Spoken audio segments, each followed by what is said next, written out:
নমস্কার। যুক্তি তর্ক সঙ্গে অর্কই আপনাদের স্বাগত। আপনাদের সঙ্গে আমি অর্কপ্রভ সরকার। আপনাদের জন্য এই এপিসোড যখন রেকর্ড করতে বেরোচ্ছি বাড়ি থেকে স্টুডিওর দিকে, তখন ইউটিউবে মান্নাদের এই গানটা শুনলাম। কালোজয়ী গান, সবাই শুনেছেন, পুলক বন্দ্যোপাধ্যায়ের লেখা। দরদি গো, কি চেয়েছি আর কি যে পেলাম, সাধের প্রদীপ জ্বালতে গিয়ে নিজেই আমি পুড়ে গেলাম। দিদিমণির এখন যে সমস্ত কথাবার্তা বলছেন, আমার মনে হয় এই গানটা তার সঙ্গে সুপ্রযুক্ত। আসলে দিদিমণির এখন ইমন দিতাং দিতাং বলে সবাইকে নিয়ে ঘোরেন, তো দিতাং দিতাং বলে দিদিমণির দীর্ঘদিনের সঙ্গী। তার স্টুডিওতে দিদিমণির স্বরচিত গান রেকর্ড হয়, সুরও তিনি দেন, দিতাং দিতাং বলে স্টুডিওতে রেকর্ড হয়। দিদিমণি ডাকতেই পারেন, এই দিতাং দিতাং বলে তুমি এই গানটা আমায় শুনিয়ে দাও তো, আমি অত্যন্ত মর্মবেদনা অনুভব করছি। আবার গীতশ্রী সন্ধ্যা মুখোপাধ্যায় যখন দিদিমণির কানে কানে বলেন, না ফোনে বলেন আমি জানি না, দিদিমণি বলেছেন প্রকাশ্যে যে গীতশ্রী সন্ধ্যা মুখোপাধ্যায় দিদিমণিকে বলতেন, মমতা একটা গান গাও না। দিদিমণি নিজেই গাইতে পারেন, চায়ের কাপে চুমুক দিতে দিতে, উদাস দৃষ্টিতে নবান্নের 14 তলা থেকে চারদিক দেখতে দেখতে। দরদি গো, কি চেয়েছি আর কি যে পেলাম, সাধের প্রদীপ জ্বালতে গিয়ে নিজেই আমি পুড়ে গেলাম। আমরা কেউ জানি না যে শেষ পর্যন্ত এসআইআর এ কত নাম বাদ যাবে, তবে এখনো পর্যন্ত যা খবর, 80 লক্ষের কাছাকাছি নাম বাদ গেছে, আর 60 লক্ষ দাবির নিষ্পত্তি করবেন ডিস্ট্রিক্ট জজ, অ্যাডিশনাল ডিস্ট্রিক্ট জজ, দেওয়ানি আদালতের বিচারকরা, এবং তাদের হাতে সব নথি তুলে দেওয়ার কাজ সম্পন্ন করতে হবে আপনার 26শে ফেব্রুয়ারি বিকেল 5টার মধ্যে। ইআরও এইআরওদের কমিশন আরো একটা সিদ্ধান্ত নিয়েছেন, নজিরবিহীন সিদ্ধান্ত। ধরুন ইআরও এইআরওরা যে সমস্ত নথি খতিয়ে দেখে বলেছে যে ওকে, মাইক্রো অবজারভাররা বলেছেন টু বি রিভিউড। বিচারকদের কাছে যখন এই নথিগুলো যাবে, তখন মাইক্রো অবজারভার বলুন, ইআরও বলুন, এইআরও বলুন, সেই নথিগুলো সম্পর্কে তাদের যা মূল্যায়ন, সেই মূল্যায়নগুলো ডিলিট করে দেওয়া হচ্ছে। অর্থাৎ ক্লিন স্লেট পাচ্ছেন বিচারকরা এই নথিগুলো দেখে নিষ্পত্তি করার জন্য। অর্থাৎ ইআরও মাইক্রো অবজারভারদের পর্যবেক্ষণ তাদের সিদ্ধান্তের উপর যাতে কোনো প্রভাব না ফেলে, সেটা নিশ্চিত করার জন্য কমিশন এই উদ্যোগ নিয়েছে। এই যখন আবহ, তখন দিদিমণি তার নিজের বিধানসভা কেন্দ্র ভবানীপুরে গিয়ে বলেছেন তার আশঙ্কা 1,20,00,000 ভোটারের নাম বাদ যেতে চলেছে। দিদিমণি আশঙ্কা করছেন, নিশ্চয়ই তার কাছে খবর আছে, মানে তিনি এটা জানেন। দেখুন, যে এই যে 60 লক্ষ ভোটারের নথি যাচাইয়ের কাজ চলছে, তার মধ্যে হয়তো 60-65% ভুয়ো ভোটার আছে, যাদের নাম কোনো অবস্থাতেই তালিকায় উঠবে না। তাহলে মুখ্যমন্ত্রী এই কথা কি করে বলেন যে 1,20,00,000 ভোটারের নাম বাদ যাবে? বিজেপি তো বলেছিল 1 কোটি ভোটারের নাম বাদ যাবে, দিদিমণি তার সঙ্গে আরো 20 লক্ষ সংখ্যাটা বাড়তি যোগ করলেন। দিদিমণি একেবারে নিছক অনুমান দিয়ে এটা বলেছেন, নাকি তিনি একদম আন্দাজ করতে পেরেছেন যে সবকিছু লন্ড ভন্ড তছনছ হয়ে যাচ্ছে? দিদিমণির দীর্ঘদিনের সাজানো বাগান এই এসআইআর নামক দানবের ফলে একেবারে তছনছ হয়ে যাচ্ছে। খেলা শেষ। যদি শেষ পর্যন্ত ধরুন 1 কোটির কাছাকাছি নাম বাদ যায়, তৃণমূল সরকারের 4র্থবারের জন্য ক্ষমতায় ফেরা কার্যত অসম্ভব বলেই মনে করছে অনেক পর্যবেক্ষক। কারণ মৃত, স্থানান্তরিত, ডুপ্লিকেট, অ্যাবসেন্ট ভোটারদের নিয়েই তো 58 লক্ষ হয়ে গেছে। তারপরে যারা শুনানিতে আসেনি, যাদের নথি সবাই মিলে বলেছে প্রযোজ্য নয়, এই সব মিলিয়ে টিলিয়ে সংখ্যাটা 80 লক্ষের কাছাকাছি এসে দাঁড়িয়ে আছে। তারপরে 60 লক্ষ দাবির নিষ্পত্তি করবেন বিচারকরা। সেই থেকেই কি দিদিমণির এই আশঙ্কা যে সাজানো বাগান এসআইআর নামক দৈত্য তছনছ করে দিচ্ছে? আসলে লোকসভা নির্বাচনে তৃণমূল বিজেপির থেকে 40 লক্ষ ভোট বেশি পেয়েছিল। এবার যদি ধরুন 1 কোটি ভোটারের নাম বাদ চায়, তাহলে কোনো অবস্থাতেই কোনো অঙ্ক শাসক দলের পক্ষে অনুকূলে থাকে না। রাজনৈতিক পর্যবেক্ষকরা যেটা বলছেন সেটাই সত্যি প্রমাণিত হলো দিদিমণির আশঙ্কায়। দেখুন, এসআইআর যবে থেকে ঘোষণা হয়েছে তবে থেকেই তৃণমূলের বিরোধিতায় পথে নেমেছে, রাস্তায় নেমেছে। এসআইআর হতে দেব না, বন্ধ করে দেব, আদালতে বিভিন্ন দাবি দাওয়া নিয়ে গেছে, নিটফল হচ্ছে জিরো। তাই বললাম না, কি পেয়েছি আর কি যে পেলাম, কি চেয়েছি আর কি যে পেলাম, স্বাদের প্রদীপ জ্বালতে গিয়ে নিজেই আমি পুড়ে গেলাম। সুপ্রিম কোর্ট দর্তন ভাষায় জানিয়ে দিয়েছে এসআইআর এর ক্ষেত্রে কোনো প্রতিবন্ধকতা তারা বরদাস্ত করবে না। জুডিশিয়াল সার্ভিসের আধিকারিকদের এসআইআর প্রক্রিয়াতে নামানো হয়েছে সুপ্রিম কোর্টের নির্দেশে। রাজ্য প্রশাসনের সঙ্গে কমিশনের যে নজিরবিহীন সংজ্ঞা, দুটি সাংবিধানিক প্রতিষ্ঠানের মধ্যে আস্থার সম্পর্ক কার্যত নেই বললেই চলে, সেজন্য বাধ্য হয়ে সুপ্রিম কোর্টের প্রধান বিচারপতির বেঞ্চ এই নজিরবিহীন সিদ্ধান্ত নিয়েছে। যে সরকার বলে জন্ম থেকে মৃত্যু পর্যন্ত আমরা মানুষের পাশে আছি, প্রায় 100টা সামাজিক প্রকল্প আছে, লক্ষ্মীর ভান্ডারের বরাদ্দ বেড়েছে, যুব সাথী হয়েছে, তাতে একটা সরকারের তো নাকে সর্ষের তেল দিয়ে ঘুমানো উচিত। যারা বাংলার মানুষের জন্ম থেকে মৃত্যু পর্যন্ত সাথে আছে, ও এসআইআর হোক কিছু হোক, বিজেপি লম্পজম্প করুক, দিদিমণির নিশ্চিত থাকা উচিত যে চতুর্থবারের জন্য তিনি আবার মুখ্যমন্ত্রী হিসেবে শপথ নেবেন। কিন্তু মুখ্যমন্ত্রী তো পাচ্ছেন না সেটা। এসআইআর বন্ধ করতে গিয়ে ব্যর্থ হলে নিজে পিটিশনার হিসাবে সুপ্রিম কোর্টে সওয়াল করলেন।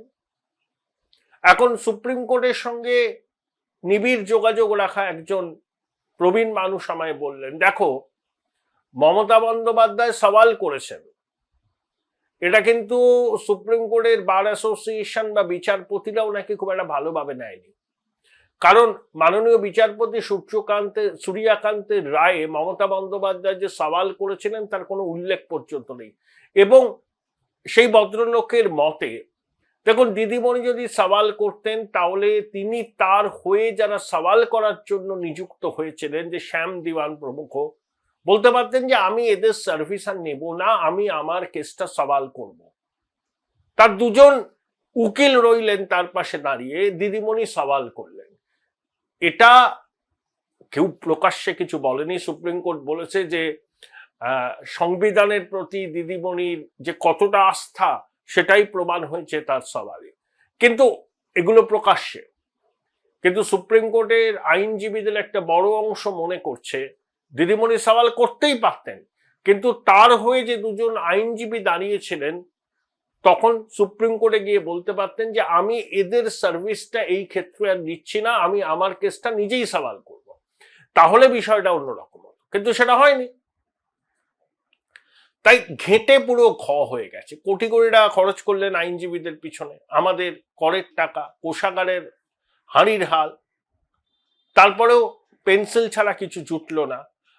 আর যত সময় যাচ্ছে দিদিমণির মনে আশঙ্কাটা প্রবল থেকে প্রবলতর হচ্ছে যে 1 কোটির উপর নাম বাদ যাবে। দেখুন, দিদিমণি একটা কথা বারবার করে বলছেন যে একটা বৈধ ভোটারের নাম যেন বাদ না যায়।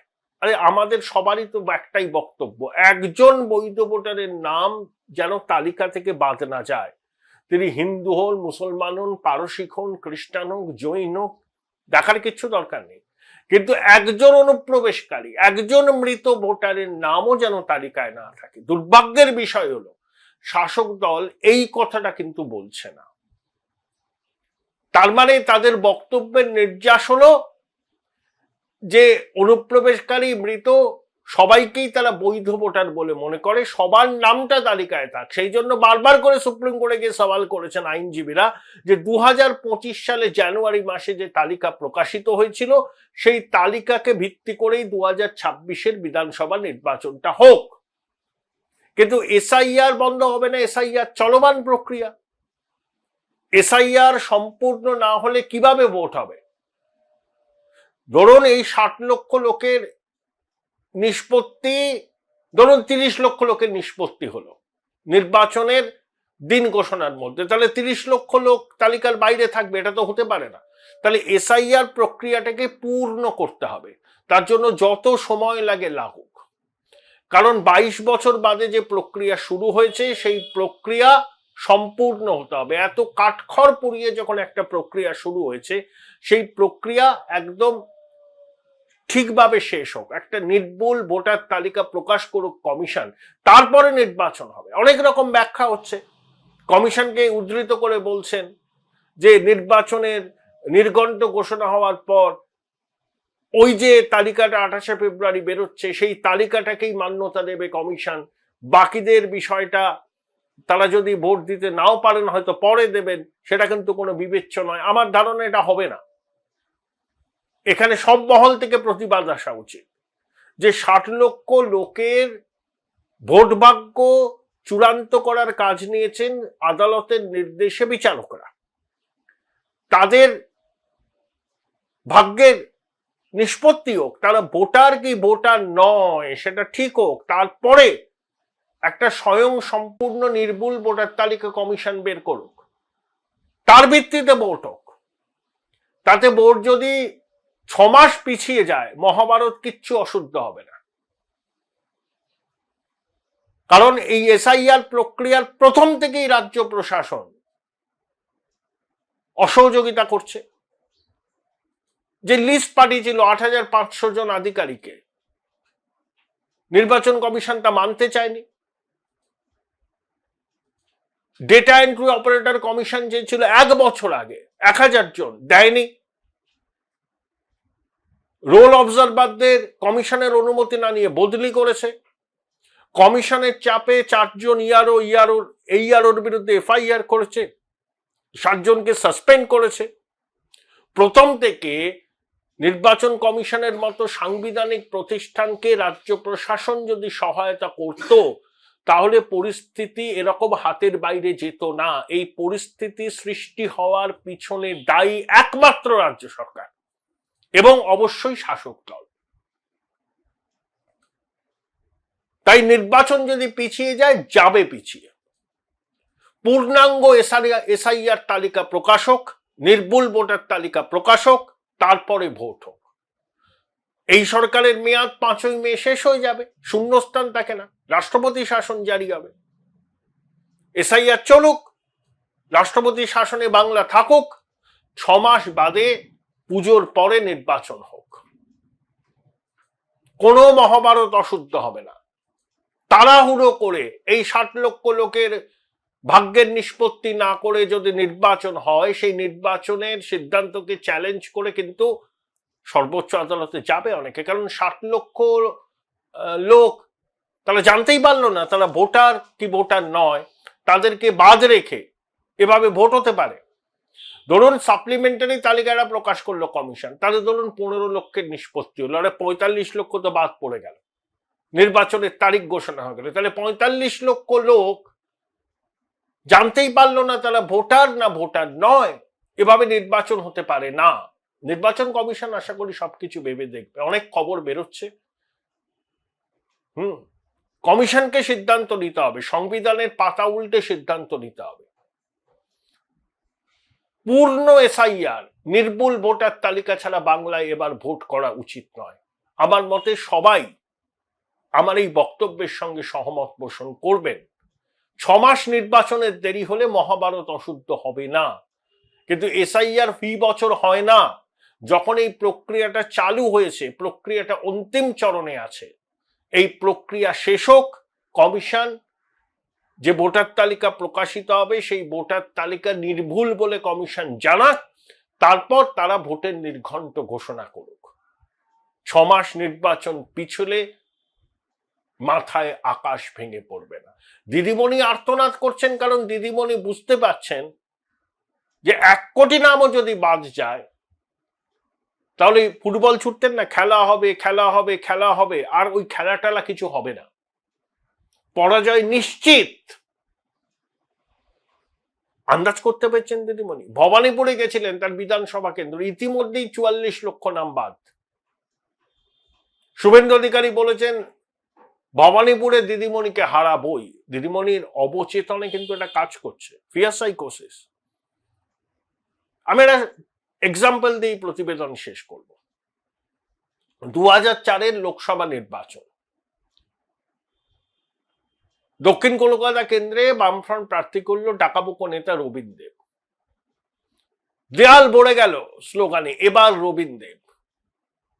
মমতা বন্দ্যোপাধ্যায় কিন্তু খুব চাপে পড়েছিলেন, জিতেছিলেন মাত্র 83,000 ভোটে। 99 সালে তার জয়ের ব্যবধান ছিল 2.5 লক্ষের কাছাকাছি। 2004 সালে সেটা নেমে এলো 83,000। রবীন দেব এমন প্রচার করেছিলেন, এমন একটা পরিস্থিতি তৈরি করেছিলেন যে মমতা বন্দ্যোপাধ্যায় কার্যত একটু বিপন্ন বোধ করছিলেন যে দক্ষিণ কলকাতায় শেষ পর্যন্ত অঘটন হবে না তো। আর দিদিমণির মনে আছে 15 বছর আগে যাদবপুরে অঘটন ঘটেছিল, যে বুদ্ধবাবু নির্বাচনে হারবেন কেউ কল্পনা করতে পেরেছিল? অতি বড় তৃণমূল সমর্থক, প্রার্থী খুঁজে পাচ্ছিল না। মনীশ বাবু নিজেকে স্বেচ্ছায় বলেছিলেন আমি প্রার্থী হব, বাকিটা ইতিহাস। যাদবপুরের পুনরাবৃত্তি ভবানীপুরে হবে না এমন নিশ্চয়তা কেউ কিন্তু দিতে পারে না। আপনাদের আবার অনুরোধ জানাই আমার চ্যানেলটি সাবস্ক্রাইব করার জন্য এবং থ্যাঙ্কস বাটনে ক্লিক করে আমার এই ছোট্ট উদ্যোগকে আর্থিকভাবে সহায়তা করার জন্য। Join Indian Institute of Hotel Management now. Right choice, right decision.